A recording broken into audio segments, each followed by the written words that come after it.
neebaza nnyo Mukama lwaki saaki egyampadde okuba mulamu leero. Bambi Mukama wange yalanzise jjo. Omanyi yantakinga from the face ga yagala kunfumita from my stomach. Kati ne yansindika akambe olusooka kambe ne biyingira ku jacket. Kadaama oyo mwamulabye nga vidiyo ye etambula nga annyonnyola nga boosi we yabadde amuse. Kino bulijjo tukibagamba nti buli Kadaama wenna ng'olina mu nnyumba gy'okolamu beera ng'oli careful. Boosi wo ne bw'aba akwagala ne mubeera nga mulina bumalina issues, gezaako okulaba nga oli careful buli kintu ky'okola. Katonda singa teyataasiza Kadaama ono, singa ze mbuyaga ezikunta. Sorry, mugenda kubeera nga mugiwulira era nkimanyi n'abamu mulina okuba nga mwagiwuliddeko. Kadaama annyonnyola naye mujja omuwulira nti abadde talina buzibu bw'amaanyi nnyo ne baboosi okuggyako obuntuntu obutono. Naye abantu bano oluusi oyinza okuba gwe ekintu ky'olaba nga kitono obuntuntu obwo bw'obeera nga okuuma nga ye bw'agenda n'abukuŋŋaanya ate yeebeera big deal, ebeera big deal ku ye. Kuba ogenda n'olaba nti Kadaama ennyonnyola yonna gy'annyonnyola alaga nti nno tewabaddeewo kizibu wadde n'ekimu ne baboosi be.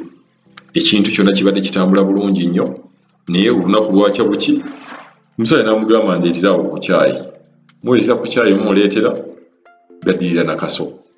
Kati kaŋŋambe nti embeera bakadaama gye bayitamu oba embeera gye mulina okubeera nga mumanya nti ekintu kyonna kisobola okubeerawo, olina okubeera ng'oli ready. Boosi wo ne bw'abeera ng'akwagala atya, boosi wo ne bwakukkiriza ogamba nti osobola okukola TikTok, osobola okukola videos bwa TikTok ne butambula, olunaku lwagenda okwekyanga tojja nakitegeera. Abakola mu nnyumba mulabi ku Bawarabu, Omwarabu ye muntu ku makyasese olw'eggulu n'abeera nga tannasekako nti bo bakyuka balinga mbeera ya budde nti tomutegeera. Kuba omuntu omutumye nga Kadaama ono bamutumye n'agezaako n'alaba nga agenda kuwa boosi we biki byamutumye, agenda okulaba nga ataggyeyo kisa kimukubye. Era Katonda yayitidde mu jaketi okubeera nga Kadaama ono ataasibwa. Era ne Kadaama naye n'abeera nga ate naye yabadde muvumu okubeera nti agamba yakutte ekiso kino n'abeera nga akimenya. Era emikono gye mujja giraba nga emikono misale. Nti embeera bakadaama gye muyitamu oba embeera gy'obeera nayo mu nnyumba, embeera eyo yokka nze ngamba nnyo abantu nti Kadaama yekka yategeera embeera eyo. Tewali muntu mulala asobola kutegeera mbeera Kadaama gy'ayitamu okujja ku Kadaama yekka. Ate nga bano abantu bennyini be mukolamu, abasajja bano Abawarabu n'abakazi Abawarabu, nti ono omusajja yakimukoze, boosi w'omusajja yakimukoze. Naye ng'oyinza okwesanga ng'ono omusajja ng'alinako ebintu ebimuli ku mutwe gwe kyobadde tomanyi. Abasajja bano babeerako n'ebintu ebabeerako bimuli mu mutwe. Oluusi bagenda ne banywa shisha zaabwe ezo, n'anywa shisha naye nga shisha ataddemu njaaya. Ajja kuva eri ye ng'agamba kugamba enjaaya emulinnye ku mutwe n'agamba naye ono omuddugavu ebimuli ddala ki ekibeerawo. Mulaba nnyo stories, waliwo kati stories ezibeera ng'ebweru. Oli n'agamba nti ye dream ye yakubeera nga atta ku muddugavu, nga ye dream ye agamba nti nze dreaming okubeera nga nzita ku muddugavu. Njagala kulaba ekiso kino bwe nkifumita omuntu ddala omuntu ayinza okufa. Ng'abalina endowooza yaabwe gy'otasobola na kutegeera nti endowooza zaabwe nzibu nnyo. Nti era tugamba nti buli Kadaama yenna kasita obeera mu nnyumba n'omanya nti neyo olina ennyumba y'Omwarabu gy'okolamu, ekintu kyokka ekikutaasa kubeera ng'oli careful, kubeera nga buli kisaawa yonna weegendereza. Katusooke tugulire Kadaama ono tuyongere okulaba vidiyo ye nga bw'agamba. What happened was I didn't had any problem with the family in the beginning, and as minor problems as every Kadaama has normally experienced in the beginning when you've just joined the house. And I joined the house in July. I finished my 3-month contract and they renewed me another 3 months. And the second, my 6th month was going to end on 9th this month. But then, as you know, I could not even expect that there was something of that kind happening in the house before. So what happened was, he called me on that faithful day. He called me down and said, can you make for me tea?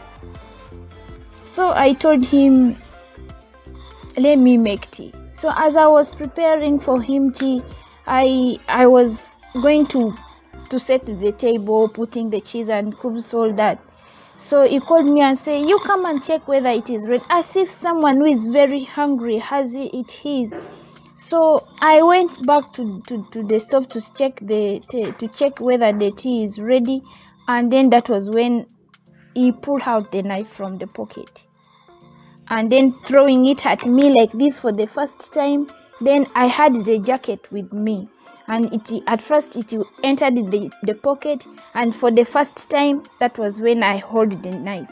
When I held the knife, we started now struggling.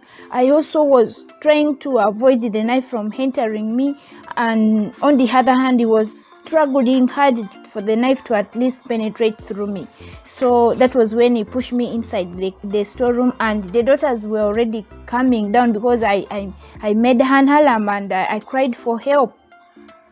So when they rushed down, I was already down inside the storeroom, and I didn't have any strength. They tried pulling him out of me. He couldn't get up. They were all scared. They started crying there, and that was when I just cried for the strength, and I gained some strength to pull him out of me. We all came back to the kitchen, and he was still holding the knife, as I was also still on the other edge of the knife.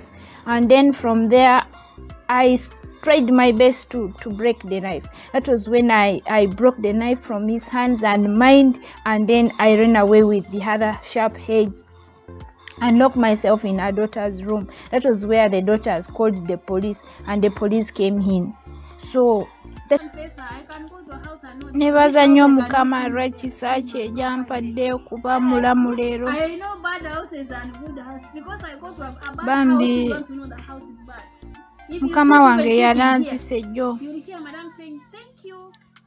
Omanyi yantakinga from the face ga yagala kunfumita from my stomach.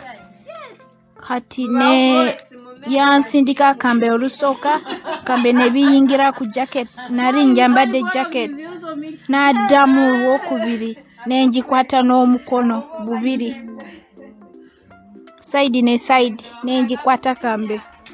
Bwe namala okukwata kambe ne tandika kulwanamu. We fought. It was a good battle.